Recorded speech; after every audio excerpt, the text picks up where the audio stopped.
नमस्ते दोस्तों। आज हमने कल देखा था राजस्थान का ओवरव्यू बेसिक जो था।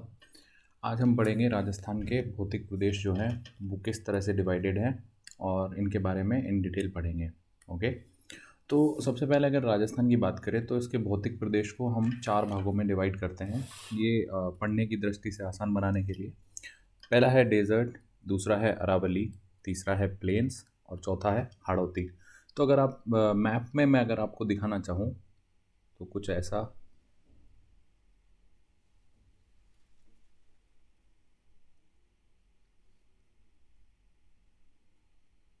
ठीक है। अगर ये राजस्थान है, थोड़ा सही नहीं बना है, तो इसमें एक तो ये हो गया आपका अरावली, ठीक है।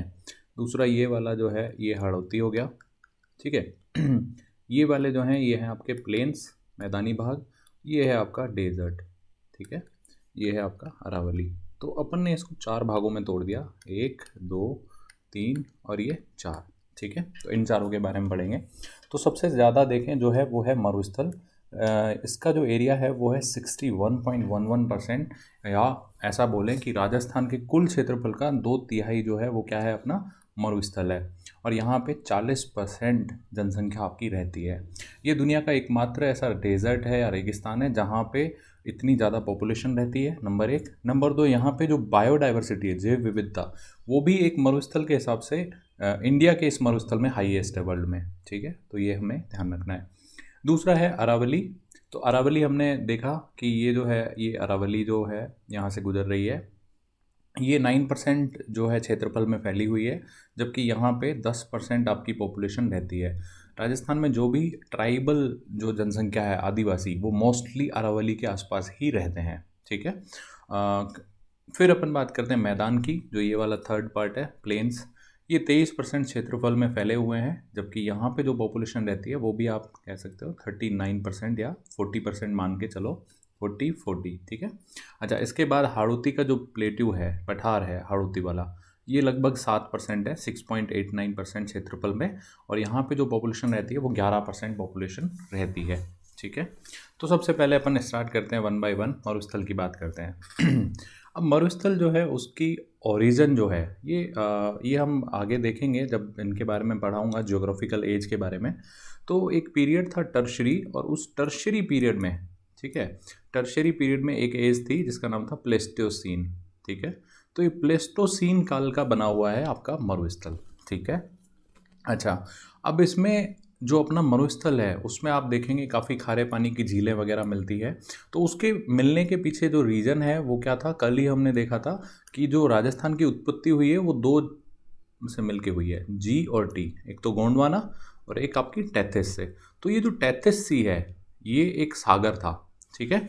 तो सागर होने के कारण, इसके कारण यहाँ पे जो है काफ़ी राजस्थान में खारे पानी की झीलें पाई जाती है। क्यों? क्योंकि इसका ओरिजिन जो है, उत्पत्ति है, वो टेथिस सागर से है।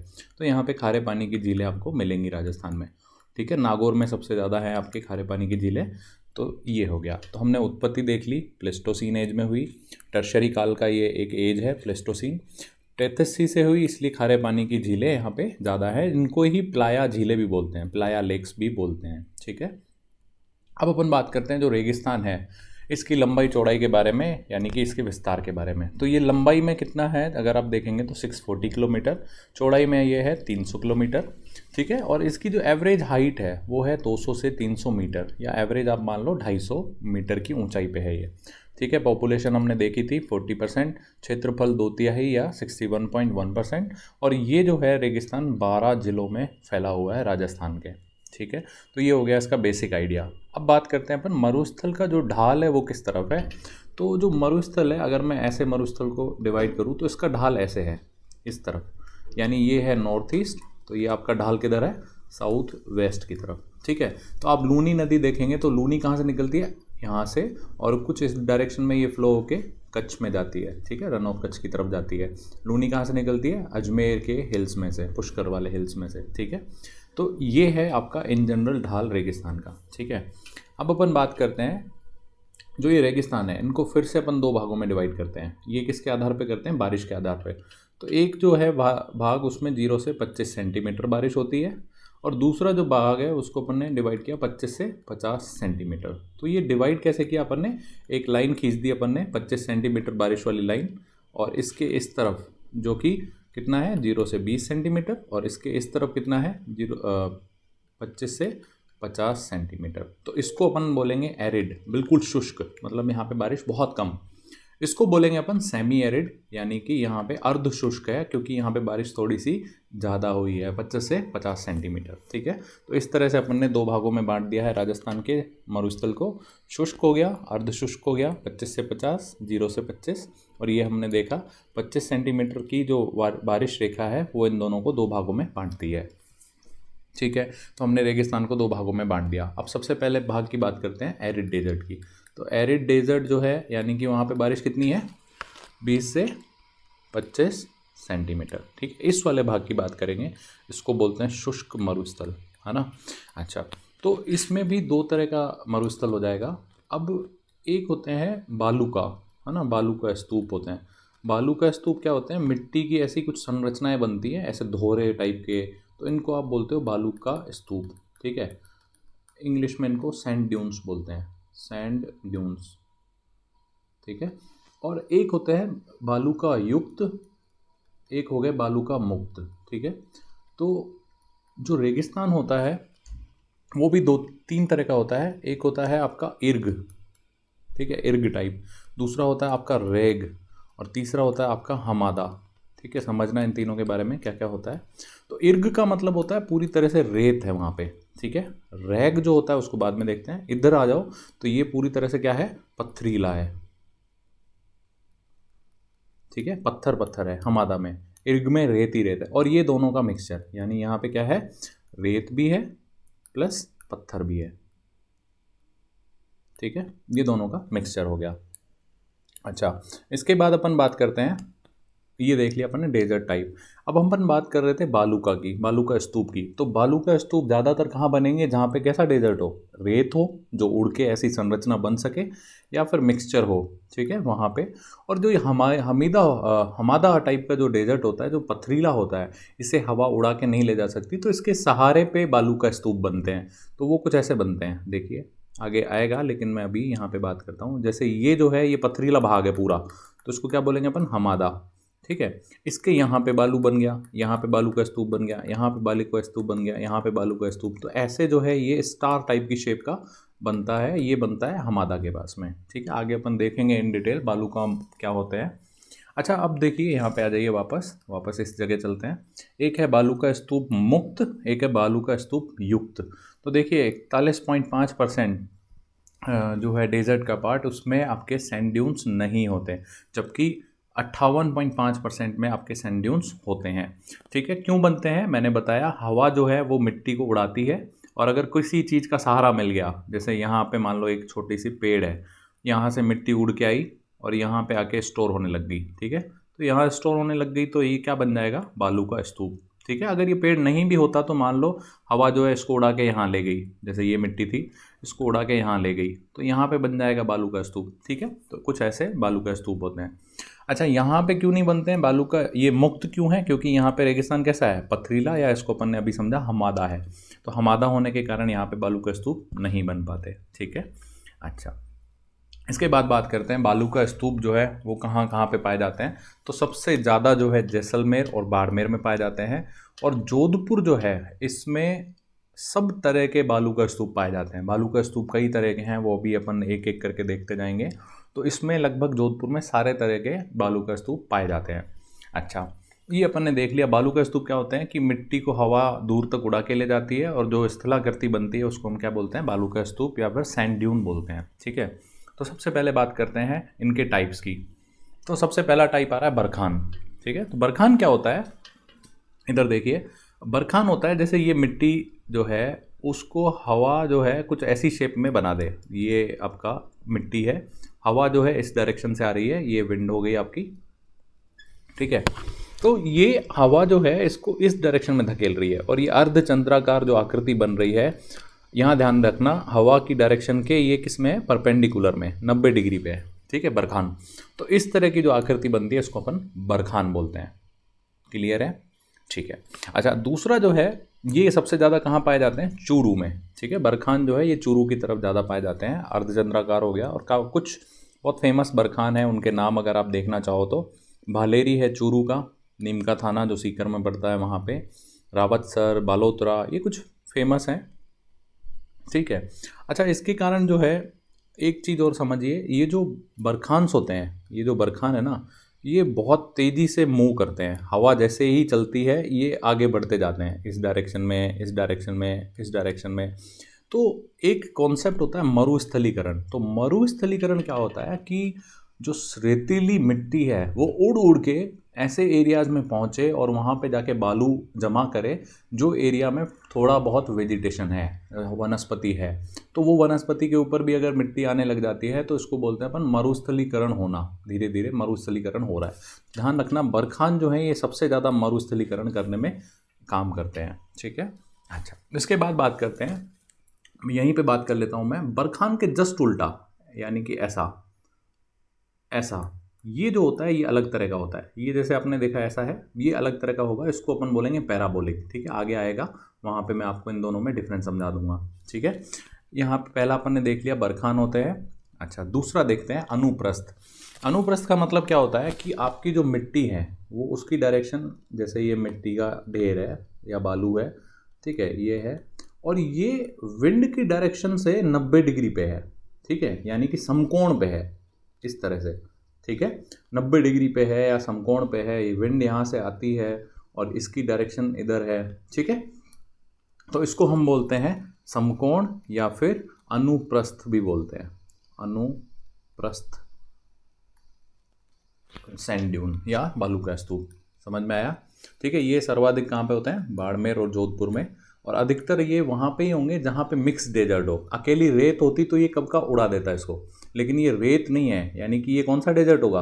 एर्ग होगा, रैग होगा कि हमादा होगा? तो अपन ने अभी अभी देखा, तो रैग जो था वो मिक्सचर था दोनों का, रैग डेजर्ट। तो ये दोनों का मिक्सचर है, यहाँ पे रेत भी है, ये पथरीला भी है, तो इसीलिए ये इसको सहन कर पा रहा है। ये जो एयर आ रही है इसके अगेंस्ट 90 डिग्री पे, इसको सहन कर पा रहा है। अगर ये कंप्लीट रेत होती तो उड़ जाता, और अगर ये कंप्लीट पथरीला होता, हमादा, तो ऐसी कोई स्ट्रक्चर ही नहीं बनती, ठीक है, कुछ नहीं होता, वहाँ पे मिट्टी है ही नहीं, ठीक है। तो ये रेग टाइप के जो डेजर्ट होते हैं वहाँ पे अधिकतर पाए जाते हैं। तीसरा टाइप अपन पढ़ते हैं, ये बहुत सिंपल है, समानांतर। तो यहाँ पे देखिए, जैसे ये है, ये मिट्टी का स्तूप है, ठीक है। तो यहाँ जो है हवा, जो है हवा की डायरेक्शन ऐसी है। मैं अलग पेन यूज कर लेता हूँ विंड की डायरेक्शन देखने के लिए। फॉर एग्जांपल, विंड जो है वो ऐसे आ रही है, ठीक है, तो ये इसके पैरेलल में ऐसे, ठीक है, तो ये पैरेलल हो गया। तो इसको अपन क्या बोलेंगे? अनुदैर्ध्य, अनुदैर्ध्य या फिर रेखीय, क्योंकि हवा जो है वो इसी की रेखा में है, तो इसको रेखीय भी बोलते हैं, ठीक है। तो विंड जो है इसकी डायरेक्शन ऐसे, ये कहाँ पे पाए जाते हैं? मोस्टली जैसलमेर में बहुत सारे पाए जाते हैं। इसके बाद अपन देखते हैं पैराबोलिक। अभी मैंने अपन ने देखा था बरखान, देखिए ये बरखान, बरखान में विंड जो है इसके पीछे वाले हिस्से पे ऐसे लग रही थी, और ये जो है ना दो कोने, ये आगे की तरफ ऐसे बढ़ते जाते हैं, इधर ये इधर, ठीक है। लेकिन पैराबोलिक जो है जस्ट उल्टा है बरखान का, यानी इसमें जो विंड की डायरेक्शन है वो यूं अंदर की तरफ आ रही है, ठीक है। तो ये इसका विस्तार ऐसे इस तरफ घुसता जाएगा ये, ठीक है, जस्ट उल्टा, बरखान के जस्ट उल्टा, ठीक है, ये आपको ध्यान रखना है। तो ये जो है सर्वाधिक बालू का स्तूप जो है इसी टाइप के पाए जाते हैं, पैराबोलिक, या फिर बरखान भी पाए जाते हैं, पर पैराबोलिक काफ़ी ज़्यादा होते हैं, ठीक है। अच्छा, एक और चीज़ यहाँ पे समझ लेते हैं, जैसे ये बरखान है, बरखान के दो हिस्से निकले हुए होंगे, बस ये ध्यान रखना, ठीक है, और ये विंड की डायरेक्शन थी, ठीक है, ये आपका बरखान है। अब अचानक से क्या हुआ? विंड ने डायरेक्शन चेंज कर दी। फॉर एग्जांपल, विंड की डायरेक्शन अब ये हो गई, ठीक है, यहाँ से हो गई, तो ये जो बरखान है इसकी शेप चेंज हो जाएगी। तो ये बरखान जो है इसकी एक भुजा ऐसे डायरेक्शन में चली जाएगी और दूसरा कुछ ऐसे रह जाएगा, और ये विंड के कैसे हो जाएगा? ऐसे हो जाएगा, ठीक है। तो बरखान का जब एक हिस्सा गायब हो जाता है और दूसरा हिस्सा बहुत लंबा हो जाता है, तो इसको हम बोलते हैं सेफ, ठीक है, सेफ टाइप का बालू का स्तूप, ठीक है। तो ये ध्यान रखना है, सेफ टाइप का बालू का स्तूप क्या होता है? बरखान का एक जो है आप सिरा खींच के लंबा हो जाए अगर, और वो हवा के रेखीय हो जाए, समानांतर हो जाए, जबकि ये कैसे था? ये उस हवा की डायरेक्शन के परपेंडिकुलर था। तो ये अंतर है दोनों में, आपको ध्यान रखना है, ठीक है। अच्छा, इसके बाद ये रहा सीप आपका। तो सीप मैंने आपको बताया, विंड जो है वो रेखा जो है उसकी कैसे हो जाती है? इस डायरेक्शन में इसके एक सिरे को खींच के लंबा कर देता है और दूसरा सिरा छोटा हो जाता है। तो इसको बोलते हैं अपन रेखीय या अनुदैर्ध्य। और बरखान जो है उसमें कैसा था, समकोणीय विंड रहेगी, इसके जस्ट 90 डिग्री पे रहेगी, और इसको अपन बोलेंगे अनुप्रस्थ। तो अगर अंतर पूछे आपसे बरखान और सेफ में क्या अंतर है, तो दो अंतर आपको दिमाग में रखने हैं। पहला, इसका जो एक सिरा जो है वो गायब हो जाता है, दूसरा सिरा लंबा रहता है। बरखान में दो सिरे रहते हैं, अर्धचंद्राकार शेप का रहता है। दूसरा जो अंतर है, इसमें विंड पैरेलल रहती है, इसलिए इसको अनुदैर्ध्य या रेखीय बोलते हैं। जबकि बरखान में जो विंड है वो 90 डिग्री पे रहती है, इसलिए इसे समकोणीय या अनुप्रस्थ सैंड ड्यून बोलते हैं। ठीक है, ये बहुत इंपॉर्टेंट है, ध्यान रखना। ये प्री में भी क्वेश्चन आ सकता है, RAS प्री या आपके टीचर वाले एग्जाम में। इसके बाद एक और कॉन्सेप्ट आता है, एक और बालू का स्तूप है, उसको बोलते हैं स्क्रब कॉपिस। तो स्क्रब कॉपिस क्या होता है, स्क्रब यानी छोटी झाड़ियाँ। तो रेगिस्तान में क्या है, जैसे ये छोटी सी झाड़ी है, ठीक है, ये छोटी सी झाड़ी है, ठीक है, ये छोटी सी झाड़ी है, ठीक है, ये ऐसे झाड़ियाँ हैं, ये एक और झाड़ी है, ठीक है। अब क्या हुआ, जैसे मान लो हवा चली और हवा की वजह से कहीं से मिट्टी उड़ के आ रही थी, ये विंड चली और ये मिट्टी उड़ा के इसने यहाँ पे ढेर किया, तो ये झाड़ी के सहारे पे मिट्टी जमा होगी, ठीक है। ऐसे ही यहाँ पे भी होगी झाड़ी के सहारे, ठीक है, ऐसे ही यहाँ पे होगी। तो ये जो झाड़ियों के सहारे पे छोटे छोटे क्या बने हुए हैं, बालू का स्तूप, इनको हम क्या बोलते हैं, स्क्रब कॉपिस। स्क्रब का मतलब होता है झाड़ी, ठीक है, स्क्रब कॉपिस, ठीक है। तो ये वाले जो हैं सर्वाधिक, ये भी कहाँ पाए जाते हैं, जैसलमेर में। तो आपको ध्यान रखना है, जो भी ये बनते हैं सैंड ड्यून्स या बालू का स्तूप, ये सबसे ज़्यादा है जैसलमेर में, और सारे तरह के जो हैं ये पाए जाते हैं जोधपुर में। सभी तरह के जो अपन पढ़ रहे हैं, 6-7 जो भी अभी अपन ने पढ़े। अब ये देख लो, ये अपन ने पहले भी बात कर ली थी, स्टार शेप। स्टार शेप कब बनता है, जैसे मान लो ये हमादा डेजर्ट है, ठीक है, ये हमादा डेजर्ट है, ये हमादा मतलब पथरीला है पूरा, इसके चारों तरफ जो है ऐसे मिट्टी जमा हो जाती है, तो ये आपको स्टार शेप में दिखेगा। ये एग्जैक्ट स्टार नहीं बनाया मैंने, अगर एग्जैक्ट स्टार देखें तो कुछ ऐसा, ठीक है, कुछ ऐसा। तो यहाँ पे मिट्टी जमा हो जाती है चारों तरफ से, जो हवा का प्रेशर है वो यहाँ पे मिट्टी स्टोर करता है। ये हमादा टाइप का डेजर्ट है। तो आप ध्यान रखना, स्टार टाइप के जो बनते हैं वो हमादा डेजर्ट के चारों तरफ बनते हैं। तो ये भी जैसलमेर में बनते हैं, और सूरतगढ़ हो गया, श्रीगंगानगर का। ये हमने देख ही लिया डेजर्ट के प्रकार। डेजर्ट कितने तरह का होता है, ये हमने अभी भी देखा। एक होता है इर्ग, जो पूरी तरह से रेतीला होता है, ठीक है, फुल डेजर्ट बोलते हैं इसको। रैग जो छोड़ो, हमादा पे आ जाओ, फुल पथरीला। और रैग जो है इन दोनों का मिक्सचर, यानी कि मिट्टी भी है इसमें, पत्थर भी है, ठीक है। हमादा जहाँ भी होगा वहाँ ध्यान रखना है आपको, कौन सा वाला बालू का स्तूप बनेगा, स्टार वाला, ठीक है। ये हो गया आपका हमादा वाला। तो आप एक और पॉइंट यहाँ याद रखना कि सर्वाधिक बालू का स्तूप अगर आपसे पूछे तो कहाँ पे है, जैसलमेर में। लेकिन सभी प्रकार के बालू का स्तूप कहाँ पे है, वो है जोधपुर में, ठीक है। अच्छा, आगे बात करते हैं अपन, कुछ इंपॉर्टेंट पॉइंट देखते हैं। ये अपन ने बात करी कि वर्ल्ड का ये एकमात्र ऐसा डेजर्ट है जहाँ पे काफ़ी जैव विविधता है, और यहाँ पे इतनी बड़ी जनसंख्या है। कितनी जनसंख्या थी यहाँ पे राजस्थान में डेजर्ट में, 40%, ठीक है। और ये इसका क्षेत्रफल कितना था, 2/3 ऑफ राजस्थान, ठीक है। अच्छा, दूसरा यहाँ पे क्या है, जैसे ये रेगिस्तान है, एक और कॉन्सेप्ट मैं आपको समझाता हूँ। जैसे ये रेगिस्तान है, तो गर्मियों में क्या होता है, यहाँ पे बहुत तेज़ गर्मी पड़ती है। तो बहुत तेज़ जहाँ भी गर्मी पड़ती है वहाँ पे हो जाता है प्रेशर लो, ठीक है। लो प्रेशर जैसे ही होता है, तो हमेशा एक ध्यान रखना, विंड जो है वो हाई प्रेशर से लो प्रेशर की तरफ आती है। तो मान लेते हैं कहीं यहाँ पे है हाई प्रेशर, ठीक है, तो विंड जो है वो कैसे जाएगी, लो प्रेशर की तरफ खींची चली जाएगी। ऐसे ही यहाँ से आई, ऐसे ही यहाँ से आई, ऐसे ही यहाँ से आई, ठीक है। तो चारों तरफ से जो हवा है वो लो प्रेशर की तरफ आती है। तो जैसे ही हवाएं लो प्रेशर की तरफ आएंगी, तो आपने सुना होगा ना कि मानसून जब आता है तो पूर्वाही चलती है अपने यहाँ पे। तो वो हवाएं जो हैं वो इस दिशा से आती हैं, तो इसलिए आप इसको पूर्वाही बोलते हो, और वो अपने साथ लाती हैं बारिश। तो दो ब्रांच आती है अपने पास, एक आती है बे ऑफ बंगाल, बंगाल की खाड़ी वाली बारिश, ठीक है, वो इस डायरेक्शन से आएगी आपके पास। और एक आएगी ये वाली, ये आएगी आपकी अरब सागर की तरफ से, ठीक है। तो दो बारिश की ब्रांच आएंगी। इससे बहुत कम बारिश होती है राजस्थान में, क्योंकि अरावली जो पर्वत है ये इसके समानांतर पड़ता है। जो थोड़ी बहुत बारिश आती है राजस्थान में, जो काफ़ी मतलब ये वाली ब्रांच करती है, बे ऑफ बंगाल, ये आती है आपके पास पूर्व की तरफ से। इसलिए आप कहते हो जैसे ही पूर्वाही चली तो बारिश होगी राजस्थान में। तो ध्यान रखना, जो रेगिस्तान है उसमें तापमान बढ़ जाने के कारण लो प्रेशर हो जाता है, और ये लो प्रेशर मानसून को अपनी तरफ खींचता है, ठीक है। ये देख लिया हमने, मानसून को आकर्षित करने में ये सहायक है।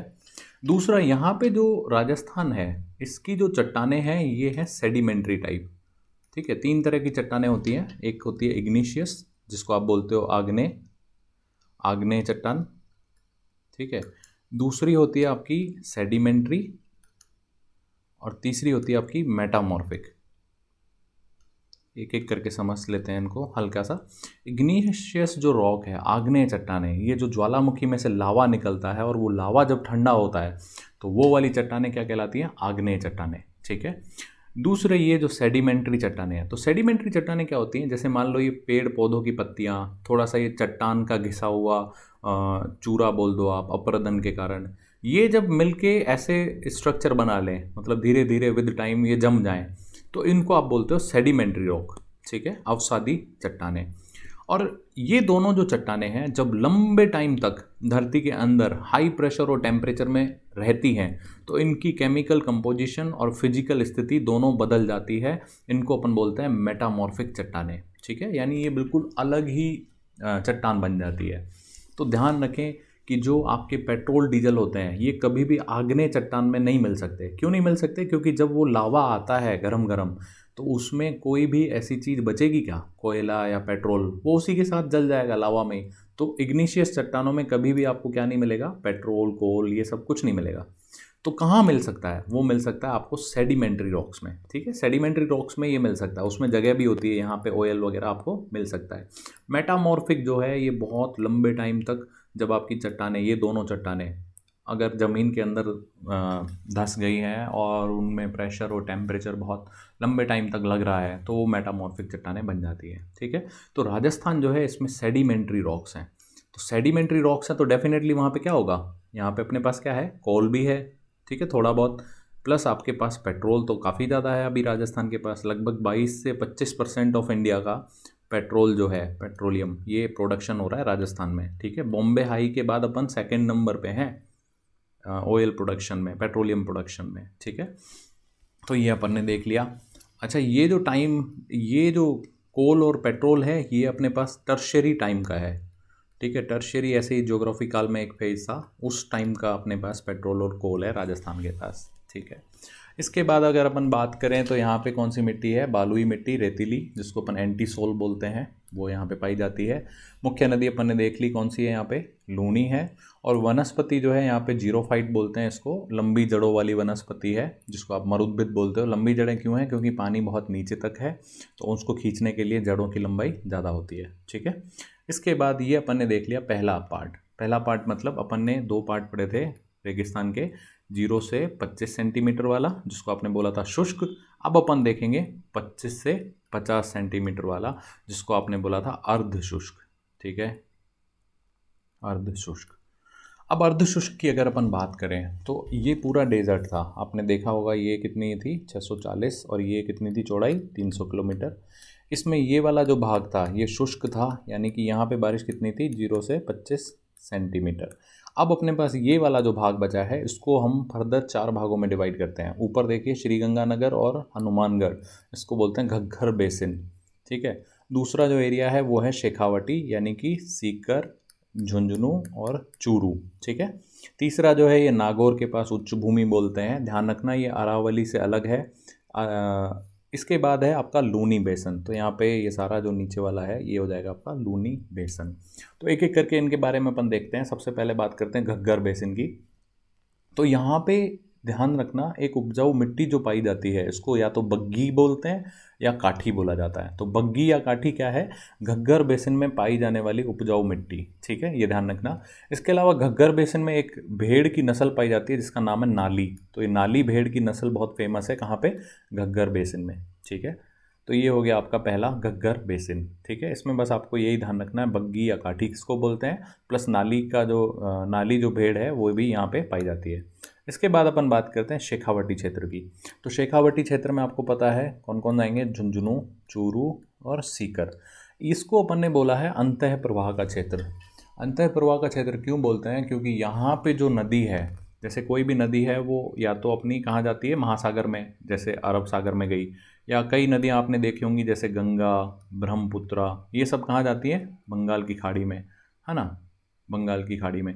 लेकिन राजस्थान में काफ़ी सारी ऐसी नदियां हैं जो कहीं नहीं जाती, जैसे यहाँ से निकली और यहीं के यहीं सूख गई, ठीक है, तो इनको बोलते हैं अपन अंतः प्रवाह, ठीक है। तो जो किसी सागर में नहीं मिलती वहीं पे विलुप्त हो जाती है, ठीक है। तो ऐसी यहाँ पे जो शेखावटी क्षेत्र में बहुत प्रमुख नदी है वो है कांतली रिवर, कांतली नदी है जो इसी क्षेत्र में बहती है। यहाँ पे कुछ टर्म्स हैं जो बहुत इंपॉर्टेंट है, जैसे पानी के जो कच्चे कुएं हैं उनको यहाँ पे जोहड़ बोला जाता है, जो पक्के कुएं हैं उनको यहाँ पे नाड़ा बोला जाता है, प्लस जो मानसून के दौरान तालाब बनते हैं अस्थायी तालाब, तो उनको अपन यहाँ पे सर बोलते हैं, ठीक है। बहुत ज़्यादा ज़रूरत होती है इन कच्चे तालाबों की, मानसून के दौरान बनते हैं, तो इसीलिए इनको अपन सर बोलते हैं, सर प्लीज़ बन जाइए, ठीक है। इसके अलावा यहाँ पे झुंझुनू में चारागाह जो भूमि होती है इसको अपन बीड बोलते हैं, ठीक है, ये आपको ध्यान रखने हैं। ये अपन ने देख लिया दूसरा क्षेत्र जो कि कौन सा है, शेखावटी वाला।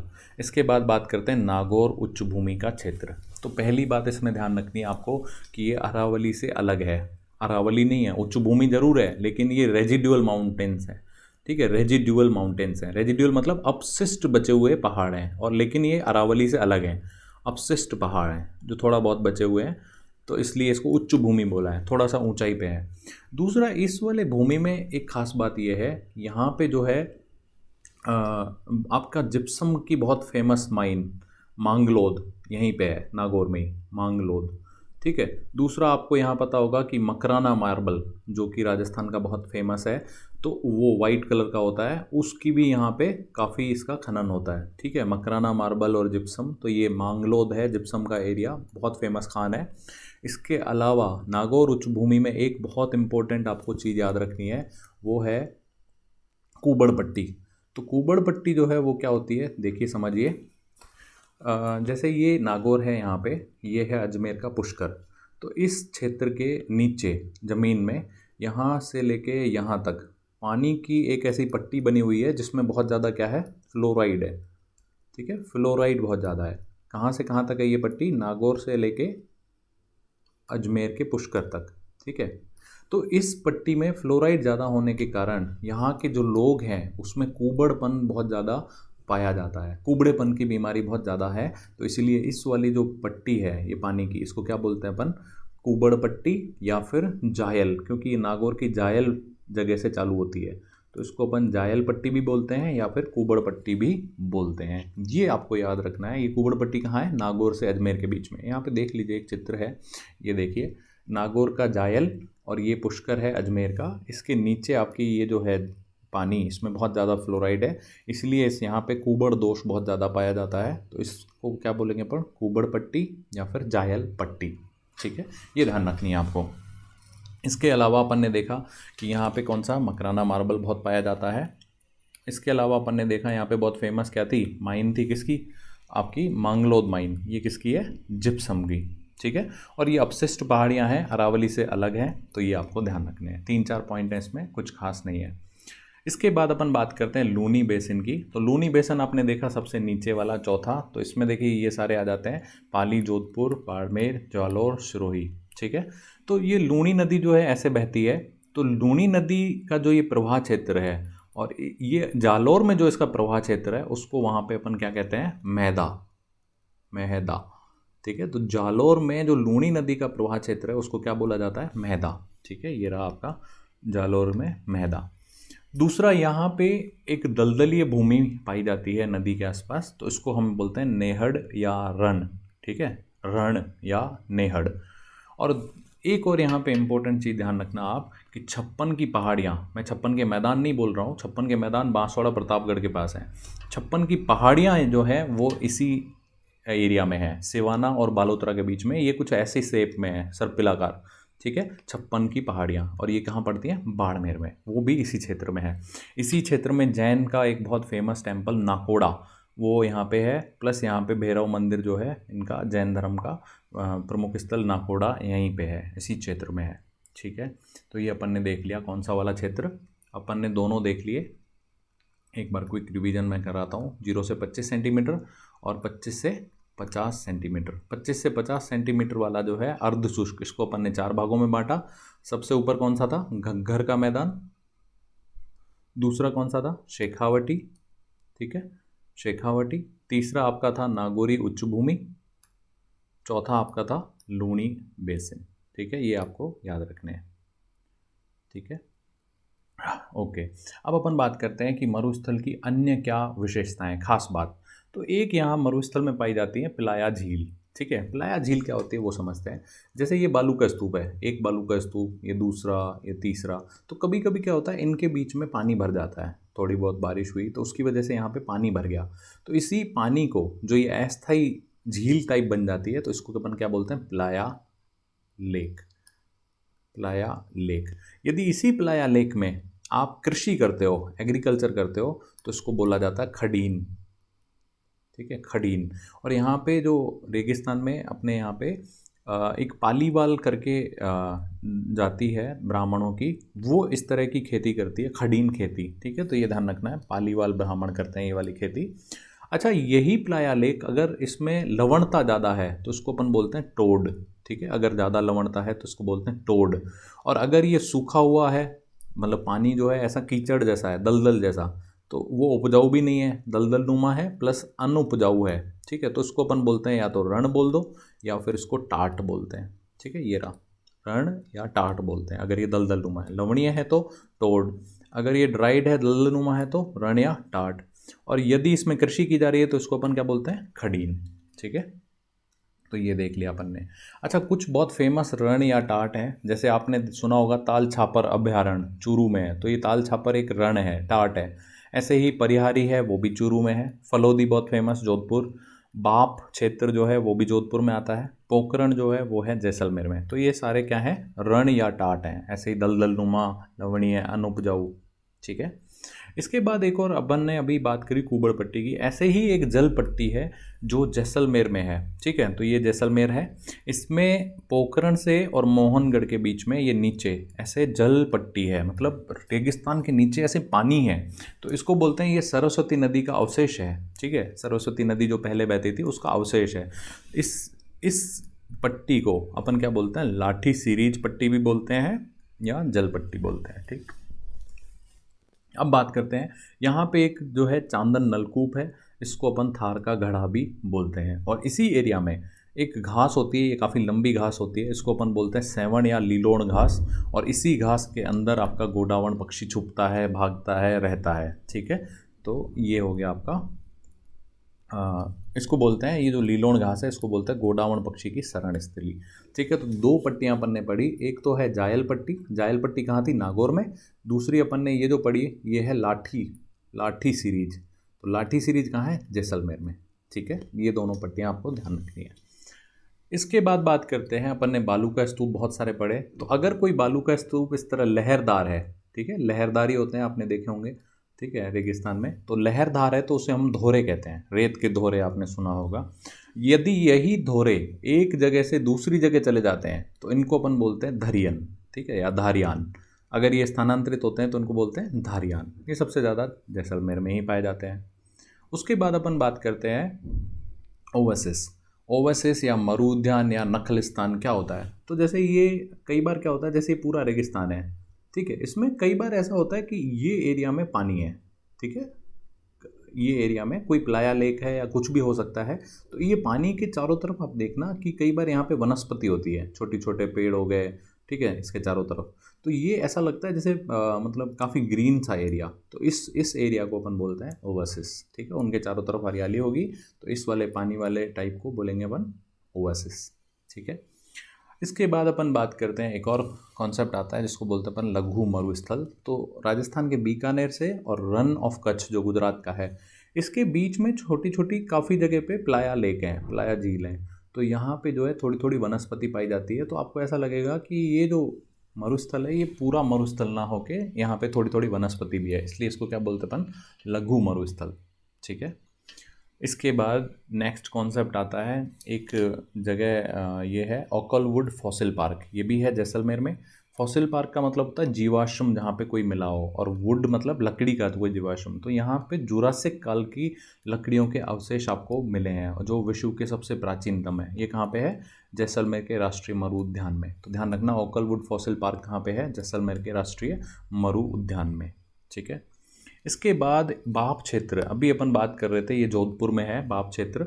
बाप क्षेत्र में बोल्डर किले मिलती है। बोल्डर किले क्या होती है, हिम जो होते हैं, ग्लेशियर्स जो होते हैं, ठीक है, उनके द्वारा डिपॉजिट की जाती हैं अवसाद के रूप में। ठीक है, तो ये जो है आपके यहाँ पे आइस के प्रमाण भी हैं राजस्थान में। तो ये बाप बोल्डर किले इसको बोला जाता है। ये कहाँ पे है, बाप क्षेत्र में।